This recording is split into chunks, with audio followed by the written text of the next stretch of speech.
Hi, I'm Bill O'Reilly. Thanks for watching us tonight. Great day for the USA, not so great for Pakistan. That is the subject of this evening's Talking Points memo. There's a lot of misinformation floating around about the operation that killed Osama bin Laden yesterday, so we will set the record straight this evening. We begin Sunday, 3:30 p.m. Eastern Time, 12:30 a.m. Pakistan time. 40 Navy SEALs arriving at a housing compound about 30 miles north of Islamabad. The SEALs came from Afghanistan. They were based at Bagram Air Base. 4 helicopters took them in. One of those helicopters was damaged upon landing and later destroyed by the SEALs. Quickly surrounding the compound, the SEALs were met by gunfire, and a firefight ensued.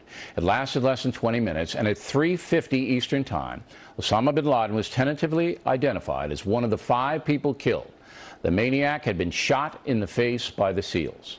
Bin Laden's body was removed, but the other bodies were not.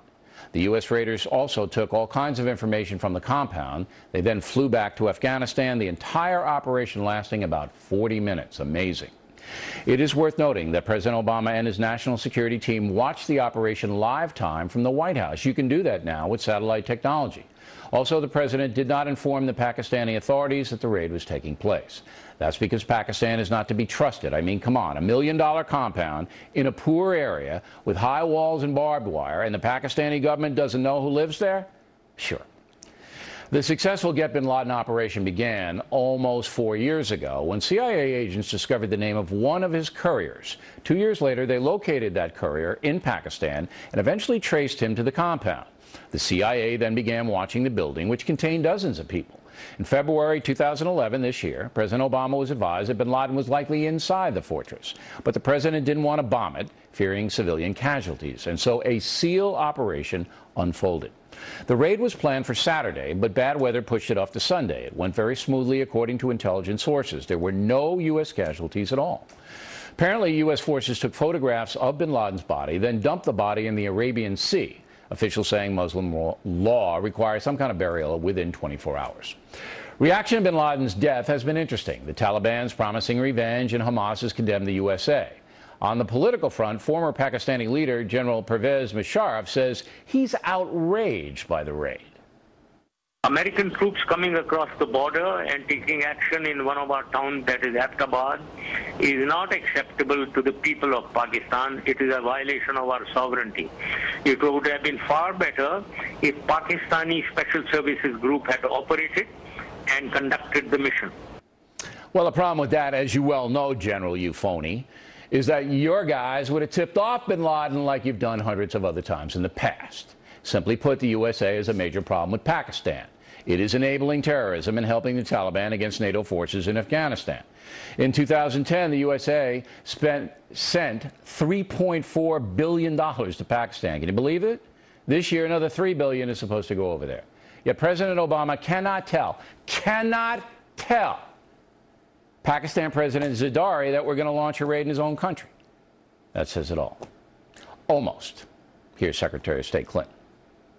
Cooperation with Pakistan helped lead us to bin Laden and the compound in which he was hiding. With all due respect, that's twaddle. Twaddle. Some elements inside Pakistan may be helping us, but we simply cannot count or trust on that country. No spin. The legacy of Osama bin Laden is, of course, flat-out evil. Man was a homicidal maniac responsible for thousands of deaths worldwide. You can just tick off the list. The first World Trade Center attack, Khobar Towers in Saudi Arabia, the U.S. embassies in Africa, the USS Cole, 9/11, Madrid, London, Bali, on and on and on. If there is an afterlife, this guy is in big trouble right now. Yet he still gets some sympathy in the Muslim world, and that's what I mean when I tell you there is a Muslim problem. A few countries like Saudi Arabia have applauded the U.S. action, but most Muslim countries are silent. If there was not a Muslim problem in the world, every responsible Muslim leader would have called to congratulate President Obama. Would they not? Talking Points would like to know exactly how many calls the president has received from Muslim leaders worldwide. Many Americans are frustrated it took so long to get bin Laden, but remember, we didn't get much help from the Muslim world, and that made hunting the terrorists much harder.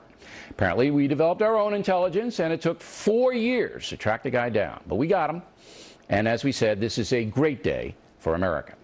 Going forward, President Obama must confront Pakistan. We can't be sending billions of dollars to these people any longer and having them aid the Taliban. That's insane. That's almost criminal.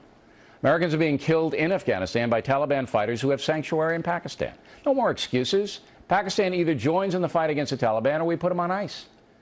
Yes, there are unintended consequences to doing that. Militant Muslims might overthrow the government. But that's all the more reason for President Zardari to partner up with the USA. Pakistan's a chaotic country full of jihadists who are pretty much running wild. Is that what Zardari wants when his own wife was assassinated by terrorists? Then there's always the ultimate. Pakistan does have nuclear weapons. Here at home, the demise of Osama bin Laden is a major turning point in the war on terror. Al-Qaeda has been downgraded severely at great cost to us, and now its chief villain is gone forever. But there are other villains, and they are not going to stop trying to kill us. That is the reality of America in 2011. We have to stay strong, stay smart, and we have to understand that war requires great sacrifice. We finally won big with bin Laden, but there are other battles to come. Continuing now with our special factor coverage, the death of Osama bin Laden. Joining us from Washington, New York Congressman Peter King, head of the House Homeland Security Committee. So, Congressman, right off the bat, tell me something I don't know. Tell us something we don't know. Well, I don't know if everyone knows this or not, but you mentioned the fact that we obtained information several years ago, vital information about the courier for Obama. We obtained that information through waterboarding. And so for those who say that waterboarding doesn't work, to say that it should be stopped and never used again, we got vital information which directly led us to bin Laden. Wow. Also, wait, let me stop you there. I did not know that, and I'm sure most of my audience did not at all.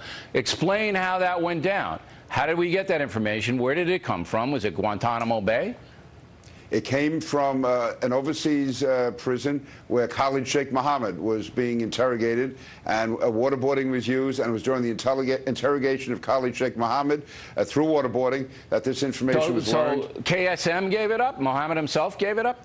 KSM gave us the first lead, and then later on, Al-Libi, who also was a top aide to bin Laden, he was also being interrogated with strong interrogation measures, and he confirmed information about the couriers. So key information we got on a very, very vital part. That is absolutely fascinating. Absolutely fascinating. You're not going to hear that on the other networks, I guarantee you.